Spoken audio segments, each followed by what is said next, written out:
नमस्कार, मैं हूं संजय शर्मा। आप देख रहे हैं 4 PM न्यूज नेटवर्क। अभय दुबे जी के संग रोज शो करता हूं। मैंने पूछा उनसे, जिस तरह ट्रंप मोदी जी को चिढ़ा रहे हैं, उसी तरह ईरान के राष्ट्रपति आकर ट्रंप को क्यों चिढ़ा रहे हैं। कह दिया कि हमें कोई निगरानी विगरानी नहीं करानी अपने परमाणु संयंत्रों की, हम बनाएंगे और कस के बनाएंगे। और ये भी कहा कि अगर अमेरिका ने दोबारा कोशिश करी दखल देने की, तो हम उनके बेस पर भी हमला करेंगे। अब बताइए, अमेरिका जो अपने आप को बहुत चौधरी बन रहा था, ईरान ने उसकी हवा निकाल दी। पस्त पड़ गया अमेरिका। सोच रहा होगा किस घड़ी में पंगा लिया था। मैंने अभय दुबे जी से पूछा कि इस राजनीति का कारण क्या है, और मैंने पूछा कि उत्तर प्रदेश में जिस तरह जातीय वैमनस्यता बढ़ रही है, कुछ यादव जो कथा करने गए, उनके चोटी काट दी गई, बाल काट दिए गए, उनका सिर मुड़वा के उनको मूत्र पिलाया गया, ऐसी FIR है। दूसरी तरफ कहा गया कि वो लोग गलत आईडी से कथा करने गए। लेकिन जो जातियों के बीच टकराव बढ़ रहा है, पहले रामजी लाल सुमन के खिलाफ करड़ी सेना इकट्ठी हुई, इसका अंजाम क्या हो गया। क्या भारतीय जनता पार्टी ने तय कर लिया है कि 2027 और 29 में सत्ता में नहीं आना है, थाली समेट के दे देनी है, थाली परोस के दे देनी है अखिलेश यादव को और कांग्रेस को। इन सब का मतलब क्या है, ये मैंने अभय दुबे जी से जानना चाहा और पूछा कि वो 4 आतंकी कहाँ चले गए, उनका जिक्र क्यों नहीं होता जिन्होंने पहलगांव में हमारे मासूमों की हत्या की। रोचक बातचीत है, आपको अच्छा लगेगा। पूरी बातचीत सुनिएगा। पहले चैनल को सब्सक्राइब और ज्वाइन करिएगा। चलते हैं अभय दुबे जी के 4 PM न्यूज नेटवर्क में। स्वागत है अभय दुबे जी आपका। जिस तरह ट्रंप मोदी जी को चिढ़ा रहे हैं, हर 8वें या 10वें दिन कोई ना कोई एक ऐसा काम कर देते हैं जिससे मोदी जी को बहुत जोर की मिर्ची लग जाए, बहुत जोर की परेशानी। कुछ कुछ ऐसे ही काम ईरान के राष्ट्रपति कर रहे हैं। अमेरिका के कतर के एयरबेस पर हमला कर दिया। सबसे ज्यादा अमेरिका सैनिक वहां रहते थे। और उसके बाद में फिर कह रहे हैं कि अगर अमेरिका ने दोबारा हिम्मत करी ऐसी, तो हम फिर अमेरिका के टारगेट पे हमला करेंगे। जो उनके परमाणु निगरानी करती थी एजेंसी, उससे अलग हो गए। पार्लियामेंट ने पास कर दिया कि हमें अब किसी से निगरानी नहीं करानी, हमें जो मन में होगा वो करेंगे। मेरे ख्याल से ट्रंप के इस रिजीम का ईरान ने जो बदला लिया है, उतना तो यूक्रेन के राष्ट्रपति ने भी जो गर्मा गर्मी बहस करी जेलेंस्की ने, उतनी क्रिकेट नहीं करी जितनी ईरान के राष्ट्रपति ने कर दी। क्या लगता है, ईरान के राष्ट्रपति इतना मजे क्यों ले रहे हैं और ये कह रहे हैं इस्लामिक क्रांति की शुरुआत है, ये एक हमारी ताकत की शुरुआत है। इस मतलब का, इस कहने का मतलब क्या है कि अगर दोबारा अमेरिका ने जरूरत की, तो इससे भी ज्यादा जोर का हमला होगा। संजय जी, वैसे तो आप लोग, आपके जो शुरुआती ऑब्जर्वेशंस होते हैं, मैं उनसे सहमत रहता हूं और उसी के आधार पर मैं भी अपनी दलील बना के पेश करता हूं। आज मैं आपके शुरुआती ऑब्जर्वेशन से सहमत नहीं हूं। आप भी कह रहे हैं जिस तरह ट्रंप मोदी जी को जेर कर रहे हैं, उस तरीके से ईरान ने ट्रंप को जेर किया है। मैं ये मानता हूं कि मोदी और ट्रंप का रिश्ता अलग तरह का है। ये तो एक तरफा मोहब्बत का रिश्ता है। आशिक जो है ना, वो अपने माशूक के इश्क में गिरफ्तार है और माशूक उसको कोई लिफ्ट नहीं दे रहा है। माशूक को उससे कोई मतलब नहीं है। माशूक बीच बीच में आशिक को परेशान करने के लिए, उसकी बेइज्जती करने के लिए, उसका उपहास करने के लिए तरह तरह से उसकी पोल खोलता रहता है। तो वो तो रिश्ता इस किस्म का रिश्ता है। लेकिन जो ईरान का और अमेरिका का या खामेनी का या डोनाल्ड ट्रंप का रिश्ता है, ये तो रिश्ता शुरू से ही बिल्कुल खराब रहा है। जब शाह ईरान को हटाकर अयतुल्ला खुमैनी ने इस्लामिक क्रांति की, तो पहला जो नारा दिया था अयतुल्ला खुमैनी ने, वो था डेथ टू अमेरिका। दूसरा नारा दिया था डेथ टू इजराइल। पहले दिन से death to America and death to Israel, ये दो नारे ईरान ने दिए थे। उन्होंने अमेरिका की कभी कोई बात नहीं मानी। अमेरिका ने जितने भी उनके ऊपर सैंक्शंस लगाए, प्रतिबंध लगाए, उसकी भी उन्होंने उसकी कोई परवाह नहीं की। पूरे मध्य पूर्व में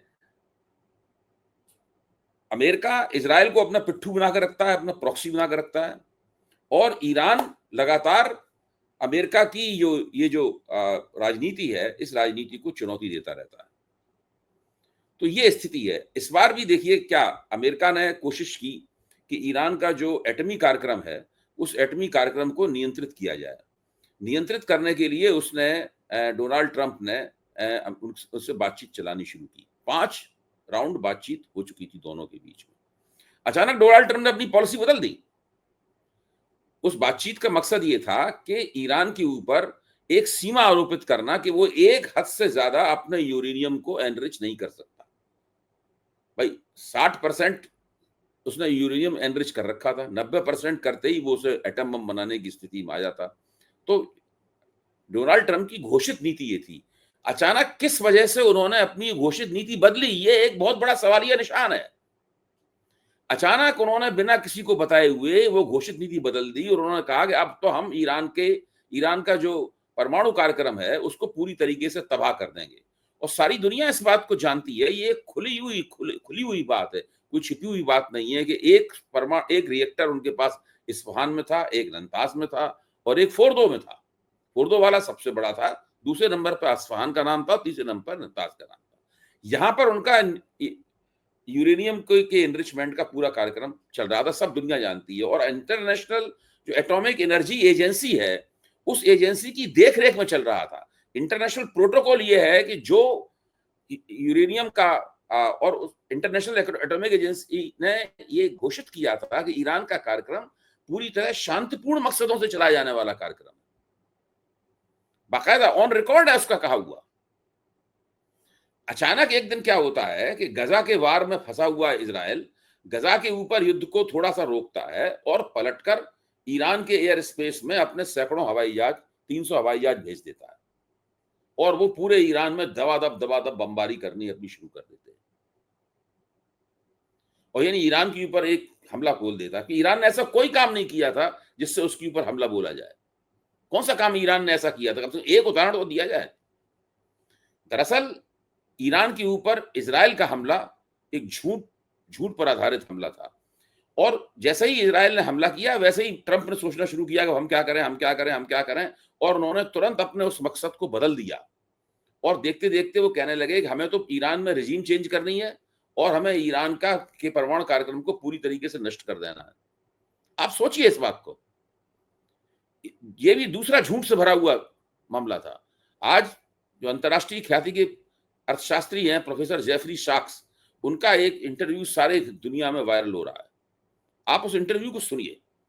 साक्स साफ कहते हैं कि मेरे देश, अमेरिका के हैं वो, कि मेरा देश जो है सारे काम अपने, वो एक दुनिया की सबसे बड़ी वॉर मशीन है और इतनी बड़ी वॉर मशीन होने के कारण उसे बार बार लगातार झूठ बोलना पड़ता है और उसका पूरी विदेश नीति और जितने भी उसने हमले किए हैं, जितने भी उसने युद्ध की कार्रवाइयां की हैं, सारी की सारी झूठ पे आधारित हैं। जेफरी साक्स साफ तौर पे कहते हैं कि इराक के ऊपर अमेरिका ने जो हमला किया था वो हमला भी झूठ पे आधारित था। वो तो पेंटागन यानी अमेरिकी युद्ध मंत्रालय के अंदर बैठे हुए कुछ विशेषज्ञों के दिमाग की उपज थी कि इराक के पास वेपन्स ऑफ मास डिस्ट्रक्शन है, यानी ऐसे केमिकल, ऐसे रासायनिक हथियार हैं जिससे बहुत बड़े पैमाने पर आबादी का संहार हो सकता है। इराक पर हमला किया गया, पूरे इराक को बमों से उन्होंने तार तार कर दिया, इराक की आबादी का संहार किया, सद्दाम हुसैन इराक के नेता को गिरफ्तार किया और उनको फांसी भी चढ़ा दिया। और बाद में नतीजा क्या निकला, बाद में वो बोले कि वहां पर कोई वेपन्स ऑफ मास डिस्ट्रक्शन जो है वो नहीं था।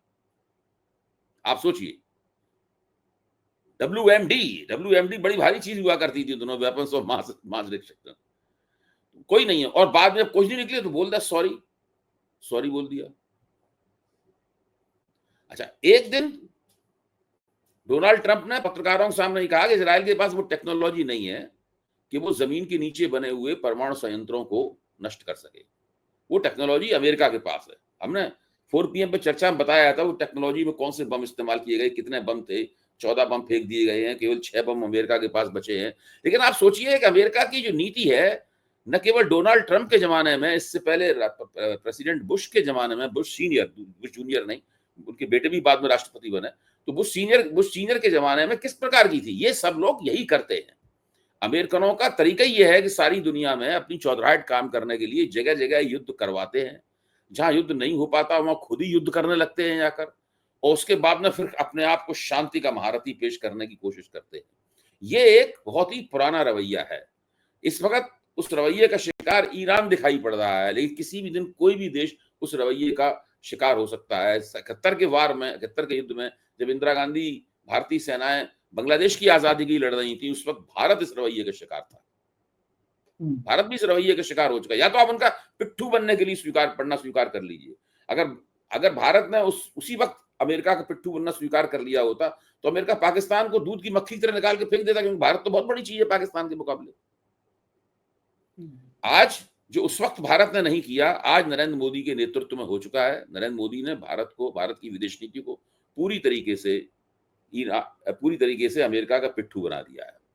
और ईरान के देखिए आप, मैं तो पहले से कह रहा हूं, और मैं ही नहीं क्या कह रहा हूं, सारी दुनिया के विशेषज्ञ इस बात को कह रहे हैं। मैं तो इतना कोई बड़ा विशेषज्ञ भी नहीं हूं विदेश नीति का या रक्षा नीति का, लेकिन सामान्य ज्ञान के सहारे मैं कह रहा हूं, जो जानकारियां मैंने एकत्रित की हैं पढ़ाई लिखाई के जरिए, उनके आधार पर मैं कह रहा हूं, अमेरिका ने इन 3 परमाणु संयंत्रों के ऊपर जो हमले किए हैं, उन हमलों से उनको एक मामूली सा नुकसान हुआ है, उनके संयंत्रों को। ईरान ने पहले से ही वहां का जो 408 किलोग्राम यूरेनियम था उसको बचा के रख लिया था। सब लोग जानते हैं कि ईरान 2-3 साल के अंदर ही उन परमाणु संयंत्रों को ठीक कर लेगा और भी ज्यादा तेजी के साथ में अपने परमाणु कार्यक्रम को आगे बढ़ाएगा। अब ईरान को मौका मिल गया है कि पहले तो वो परमाणु इंटरनेशनल एटॉमिक एनर्जी एजेंसी के नियंत्रण और देखरेख में काम कर रहा था अपना। अब उसको मौका मिल, उसका कभी अमेरिका भी अब उसकी परवाह नहीं कर रहा है इस प्रोटोकॉल की। अमेरिका तो हम क्यों उसकी परवाह करें, उसने प्रस्ताव पास करके अपने आप को इससे अलग कर लिया। आज स्थिति यह है कि अब ईरान के ऊपर कोई नियंत्रण नहीं रहा। पहले एक ग्लोबल एजेंसी का नियंत्रण था, अगर अब जो एटॉमिक एनर्जी एजेंसी है उससे कहा भाई हम आपके परमाणु संयंत्रों की जांच करना चाहते हैं, वो क्या हो रहा है, ईरान कह सकता है कि भैया हमें आपसे जांच करवाने में कोई दिलचस्पी नहीं है। अगर आपको जांच कराने में दिलचस्पी, आप हमारी रक्षा करते ना भाई। एटॉमिक एजेंसी ने, इस एजेंसी को चाहिए था कि सार्वजनिक रूप से अमेरिका की निंदा करते, इजराइल की निंदा करते। सही बात है, क्यों नहीं की निंदा इन्होंने? केवल जांच करने के लिए और ये सब सर्टिफिकेट देने के लिए बनी हुई है। और ये सब अब ये दरअसल अमेरिका के पुर्जे हैं। ये पूरे के पूरे अमेरिका के उपादान बन के रह चुके हैं, औजार बन गए हैं, सारी की सारी एजेंसियां सब ये हैं। डोनाल्ड ट्रंप ने अपनी हरकतों से और अपनी नीतियों से परस्पर सहमति पर आधारित जो विश्व व्यवस्था बनी थी, उस विश्व व्यवस्था को पूरी तरीके से नष्ट कर दिया है। आज स्थिति यह है कि उस विश्व व्यवस्था को दोबारा बनाने के लिए कोई अंतरराष्ट्रीय शक्ति बची नहीं है। किसी के पास इतनी नैतिक साख नहीं बची है कि जो उस विश्व व्यवस्था को दोबारा बनाने की कोशिश कर सके। अब डोनाल्ड ट्रंप चाहते हैं कि पूरी दुनिया की जो व्यवस्था है वो ट्रंप सेंट्रिक हो जाए।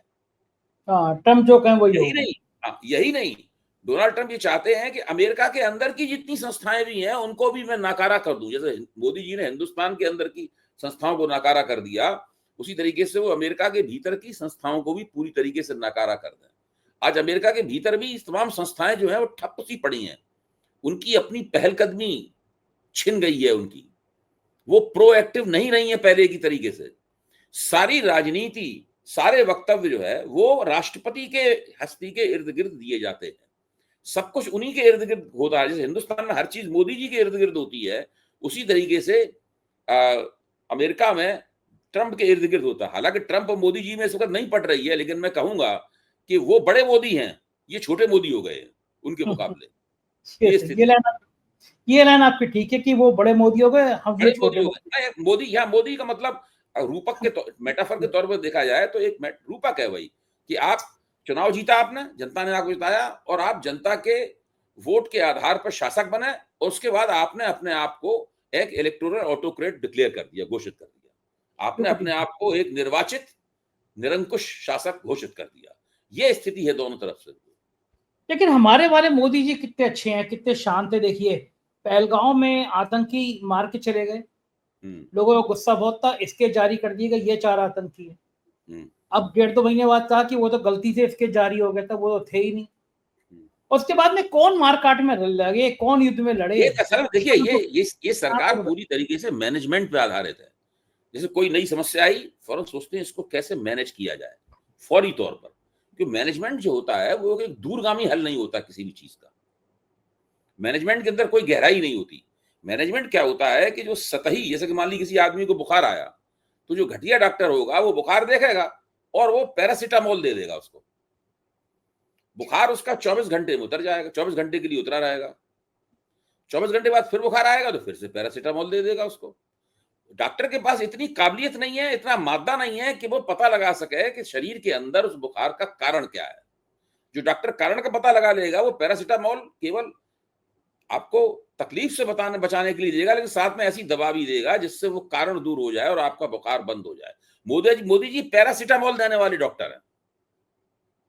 इन्होंने जो एमबीबीएस किया था राजनीति का, उसमें केवल इनको बताया गया था कि जो मरीज लोकतंत्र की जो समस्या हो उसमें पैरासिटामोल दे दो। मरीज का मुंह खोलो, पैरासिटामोल की गोली फेंकी, ठीक हो गया, गाल बजाते हुए वहां से चले आए, हमने मरीज को ठीक कर दिया।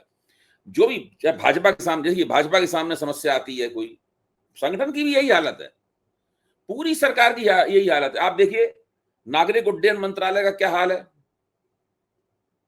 आप हिंदुस्तान में फ्लाइटें देखिए क्या स्थिति है उनकी, जो एयर इंडिया है उसका क्या हाल है। टाटा ने एक बड़ी सुंदर सी, बड़ी अच्छी सी एक एयरलाइन शुरू की थी, विस्तार, जिसको अंग्रेजी वाले बड़े अदा में विस्तारा बोलते हैं, मैं उसको हमेशा विस्तार बोलता हूं। विस्तार उन्होंने शुरू की थी, विस्तार का भी उसमें विलय कर दिया गया। उस अच्छी सी एयरलाइन का भी एयर इंडिया में जाके उसका भुरकुस हो गया, खत्म हो गई बिल्कुल, उसकी भी बुरी हालत हो गई।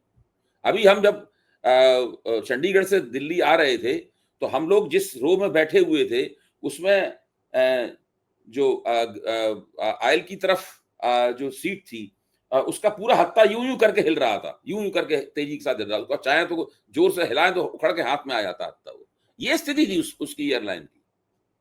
एयरलाइन कौन सी थी? Indian airline, air India.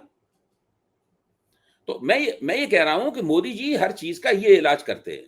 इसलिए जैसे ही पहलगाम पे हमला हुआ, बैसरण घाटी में जनरल मुनीर ने एक आतंकवादियों की मदद से एक मासूमों का कत्लेआम आयोजित किया।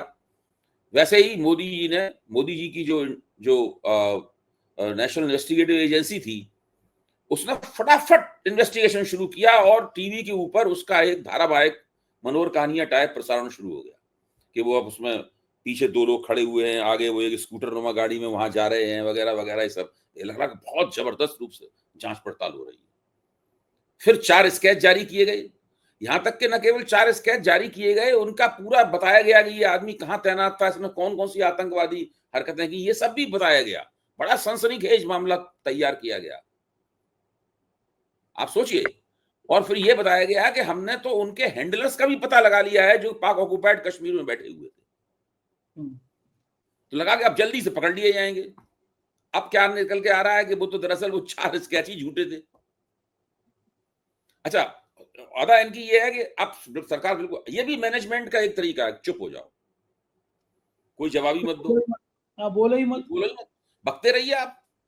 जो आपका गोदी मीडिया है वो सवाल उठाएगा नहीं, जो सवाल उठाएंगे वो सवाल उठा थक जाएंगे, खबर पुरानी हो जाएगी। बिल्कुल ठीक कह रहे हैं आप। बिल्कुल यही। तो ये सब प्रबंधन के ओछे हथकंडे हैं, जिसको आप आज से एक नया हम लोगों ने, ये पैरासिटामोल, ये प्रबंधन जो है इनका पैरासिटामोल टाइप प्रबंधन है। ये बढ़िया। और क्या यही हो रहा है ना, कांग्रेस कह के थक गई कि हमें महाराष्ट्र की डिजिटल फुटप्रिंट दीजिए, वीडियो दीजिए, डिजिटल लिस्ट दीजिए, फिर मांग की है कल। लेकिन चुनाव आयोग मतलब ही नहीं, उसको लग ही नहीं रहा कांग्रेस नाम की कोई चीज है, नहीं देंगे महाराष्ट्र के कुछ नहीं, वो तब देंगे जब उधर से पीएमओ की तरफ से इशारा मिल जाएगा, हाँ दे दो, क्या क्या दे दो वो भी बता देगा वो। देखिए हर चीज पीएमओ की तरफ से चलाई जा रही है, जितनी भी बीजेपी की राज्य सरकारें हैं वो पीएमओ चला रहा है। कभी आप विदेश मंत्रालय जाएं तो वहां पे आप एक सीन देखेंगे कि उसमें विभिन्न देशों की डेस्क होती है, ये अफ्रीका डेस्क है, ये लैटिन अमेरिका डेस्क है, ये यूरोपियन डेस्क होती है सबकी। वहां पर उनके विशेषज्ञ विदेश सेवा के अधिकारी बैठते हैं और वो उसका सब कामकाज देखते हैं। तो यहाँ पे मुझे ऐसा लगता है, मेरा अंदाज है, ये मैं कभी पीएमओ गया नहीं हूं, मेरा अंदाज है कि पीएमओ में विभिन्न प्रांतों की डेस्क है, वहां से उनका सब चलाया जाता है। मुझे लगता है केवल शुरू में तो जब उत्तर प्रदेश में योगी आदित्यनाथ को मुख्यमंत्री बनाया गया था तो वो भी वहीं से नियंत्रित होते थे पूरी तरीके से, लेकिन धीरे धीरे करके 4-1 साल बाद उन्होंने वहां से नियंत्रित होना मोटे तौर पर बंद कर दिया है। उनके अपवाद को छोड़कर बाकी भारतीय जनता पार्टी की कोई भी राज्य सरकार नहीं है जो कि पीएमओ द्वारा नियंत्रित और संचालित न होती हो। जो मुख्यमंत्री हैं वो केवल नाम मात्र के हैं, उनके पास न कोई अधिकार है और न उनके पास अधिकार प्राप्त करने की इच्छा है, न सोचने की शक्ति है, न कोई योजना है, न कोई योग्यता है। ये स्थिति है। अच्छा, वैसे किसी ने सोचा नहीं था कि योगी आदित्यनाथ ऐसे नाक में नकेल डाल सकते हैं, फंस ही गए, ये दिल्ली वाला दरबार है ना, हाँ, कि अमित शाह ने बड़े उसमें बन हुआ के ये कि बनाया। इन लोगों ने भी बहुत सावधानी नहीं बरती। ये लोग फिर उनका कस्तई चले गए, फिर वहां से एक बंदा भेज दिया कि इसको आप गृह मंत्री बना दीजिए वगैरह, इस प्रकार की इन्होंने भी कुछ नाजायज किस्म की मांगे उनके ऊपर थोपनी शुरू कर दी। तो वो चिढ़ गए, और वो कोई भारतीय जनता पार्टी के कार्यकर्ता तो कभी रहे नहीं है, वो राष्ट्रीय स्वयंसेवक संघ के स्वयंसेवक भी नहीं रहे हैं। मुसलमानों को गाली देना ही उनकी एकमात्र राजनीति है। राजनीतिक पॉलिटिकल सोफिस्टिकेशन होता है, वो भी योगी जी के पास है नहीं। मतलब भारतीय जनता पार्टी बड़ी सोच समझ के चलती है कि भाई दलितों का नुकसान, दलित वोट न चले जाएं, ओबीसी वोट न चले जाएं, ब्राह्मण नाराज ना हो जाए। वो तो लगातार एक समझो एक तरह का गठजोड़, सोशल अलायंस बनाने की प्रक्रिया में भाजपा रहती है। भाजपा इस मामले में बहुत संवेदनशील पार्टी है। वो कभी भी इस मामले में चूकती नहीं, गलती होती है तो उसको सुधारती है, कोर्स करेक्शन करती है। आप योगी जी की राजनीति में ये सब कुछ नहीं देखेंगे। उनके पास एक हथौड़ा है, मतलब एक हाथ में फरसा है हिंदुत्व का, दूसरे हाथ में हिंदुत्व का हथौड़ा है, और वो दबादब उसको चलाते रहते हैं। उन्हें इससे कोई मतलब नहीं है कहाँ क्या हो रहा है, क्या नहीं हो रहा है। आजकल तो उनका मुझे लगता है कि सीधा सीधा मामला है कि हमको जो करना है वो हम करेंगे। अगर आपको उत्तर प्रदेश का चुनाव जीतना है तो आप दलित वोटों का बंदोबस्त कीजिए। अगर आपको उत्तर प्रदेश का चुनाव जीतना है तो आप ओबीसी वोटों का बंदोबस्त कीजिए। हम इस सामाजिक सामाजिक न्याय के चक्कर में नहीं पड़ेंगे। सामाजिक न्याय की तो ऐसी तैसी इस तरह हो रही है अभय जी की डर लगने लगा है उत्तर प्रदेश में। जैसे रामजी लाल सुमन के बयान के आधार पर सब क्षत्रिय समुदाय की करड़ी सेना हाथों में बंदूक तलवारें लेकर निकल आई कि भैया अब निपटाना है। और वो जो रामजी लाल सुमन के लिए जाति सूचक शब्द, दलितों के लिए जाति सूचक शब्द, हाथ में हथियार, रामजी लाल सुमन की गाड़ी पर टायर फेंक दिया, कोई कह रहा अखिलेश यादव की जवान काट लेंगे। और उसके बाद में इटावा आपका जन्म स्थान, वहां पे यादव लोग कथा करने गए और उनकी चोटी सिर मोड़ दिया। बताया जाता है मूत्र पिलाया गया। अखिलेश यादव ने उनको बुलाया, यादवों को पूछा कि भैया चिड़ ये है कि सबसे ज्यादा कृष्ण भगवान पूजे जाते हैं, क्या इसलिए चिड़ है? लेकिन उसके बहाने से ये यादव और ब्राह्मण समुदाय के बीच संघर्ष शुरू हो गया। मूल में बताया जा रहा है कि अखिलेश यादव ने हरिशंकर तिवारी के बेटे, जो योगी आदित्यनाथ के सबसे बड़े दुश्मन माने जाते थे गोरखपुर में, वहां क्षत्रिय बनाम ब्राह्मण की लड़ाई वहां से शुरू हुई। पिछले दिनों में अखिलेश यादव ने उनके बेटों को बुला के पार्टी प्रेस कॉन्फ्रेंस करी, कहा कि किस तरह ब्राह्मणों का उत्पीड़न कर रही है योगी सरकार। तो ये इस घटना को, इटावा वाली घटना को यादव बनाम ब्राह्मण करके और बहुत बढ़ाया चढ़ाया जा रहा है, जिससे ब्राह्मण गलती से भी समाजवादी पार्टी की तरफ ना चले जाएं। लेकिन इस तरह से प्रदेश में जो जातीय वैनम बढ़ रहा है, जातीय गुट बढ़ रहे हैं, ये बहुत खतरनाक नहीं लगता क्या अभय जी आपको? भाई आप वो घटना क्या भूल गए हैं जब अखिलेश यादव एक मंदिर में गए थे? आपको ध्यान आया? उसके याद बाद में आया। उस मंदिर को धोया नहीं गया था। बिल्कुल जब हो योगी गया। आदित्यनाथ मुख्यमंत्री पद पे बैठे थे तो जिस घर में अखिलेश यादव रहते थे, क्या उस सबको धो धुला के पवित्र किया गया था? नहीं किया गया था। गंगा जल से धोया गया था 5 KD। ये समस्या तो पुरानी है। ये समस्या तो पुरानी है। देखिए, उत्तर प्रदेश में लोकसभा के चुनाव में जो हार हुई है, पहले विधानसभा के चुनाव में भी अखिलेश यादव ने एक पिछड़े वर्ग की एक एकता निकाली। पिछड़े वर्ग में मैं दलितों को भी शामिल कर रहा हूं। पिछड़े वर्ग का मतलब केवल ओबीसी नहीं होता। संविधान की निगाह में बैकवर्ड क्लासेस का मतलब है ओबीसी प्लस दलित।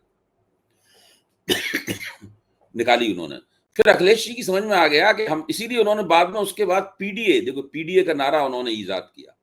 विधानसभा चुनाव में पीडीए की बात नहीं निकल के आई थी। विधानसभा चुनाव में पीडीए शब्द का इस्तेमाल नहीं करते थे।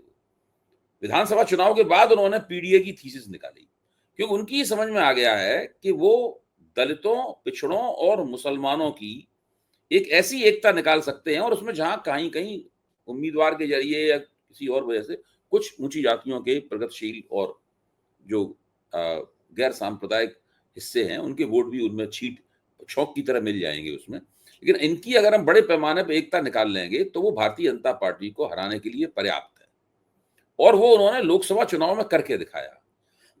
योगी आदित्यनाथ की जो राजनीति है और भाजपा आलाकमान द्वारा उस राजनीति को नियंत्रित करने में जो नाकामी है, उस नाकामी के चलते अखिलेश जी को बहुत सुविधा हो रही है, मेरा मानना है। अखिलेश जी का ऐसा सितारा उत्तर प्रदेश में बुलंद है, उनकी अपनी कोशिशों के कारण बुलंद तो है ही, साथ में इस राजनीति के कारण भी बुलंद है। मेरी ये समझ में नहीं आ रहा है कि राष्ट्रीय स्वयंसेवक संघ इस पूरी परिस्थिति को किस रूप में देख रहा है। मतलब कैसे राष्ट्रीय स्वयंसेवक संघ इस समस्या से कैसे निपटेगा? ये एक बहुत बड़ा प्रश्न है। हाँ, और मुझे को लग रहा है कि 2027 तो जाता हुआ नजर आएगा कि अगर इस तरह जातीय वैमनस्यता बढ़ती रही 29 में भी खतरा बढ़ जाएगा। जो अभी हुआ है लोकसभा चुनाव 2024 में कि जहां पिछड़े और दलितों ने नाराजगी जाहिर करी बीजेपी से, अगर इसी तरह जातियों के गुट में बटेंगे पिछड़ी दलित इस तरह नाराज किए जाएंगे, तो क्या लगता है कि 2029 में मोदी जी के लिए, अगर मोदी जी तब तक रहे प्रधानमंत्री, तब अगले प्रधानमंत्री के उम्मीदवार रहे तब तक, कोई ज्यादा बड़ी परेशानी नहीं हो जाएगी? देखिए, जब सामाजिक न्याय की राजनीति अपने चरम पर थी, यानी जब ऊंची जातियां आरक्षण के खिलाफ आंदोलन कर रही थी, आरक्षण विरोधी आंदोलन चल रहा था, उस वक्त भी इस तरह की घटनाएं नहीं होती थी कि अगर कोई दलित कहीं पुरोहित का काम कर रहा है तो उसकी पिटाई कर दी जाए, या कोई अगर यादव या लोधी या कोई और पिछड़े जात का आदमी राम कथा सुना रहा है, कथावाचक है, तो उसका सिर मोड़ दिया जाए। इस प्रकार की घटनाएं नहीं होती थी। ये जो घटनाएं हो रही हैं, ये घटनाएं तो भारतीय जनता पार्टी और राष्ट्रीय स्वयंसेवक संघ मिलकर जो एक हिंदू एकता उत्तर प्रदेश में बनाई थी, उस हिंदू एकता को बहुत नुकसान हो रहा है इससे। दूसरी बात यह है कि आप जरा सोचिए इस बात के ऊपर कि इससे किस प्रकार की राजनीति भारतीय जनता पार्टी प्रोत्साहित करना चाहती है। तो आखिरकार वो ठीक, कौन सी राजनीति है? सही बात क्योंकि है ये तो सब। एक सारे देश में जो कमजोर जातियां हैं उनके बीच में एक बहुत बड़ा आंदोलन है कि भाई उनको पौरोहित्य के अवसर प्रदान किए जाएं। पुरोहित बनने के लिए किसी जाति में जन्म लेना आवश्यक नहीं है।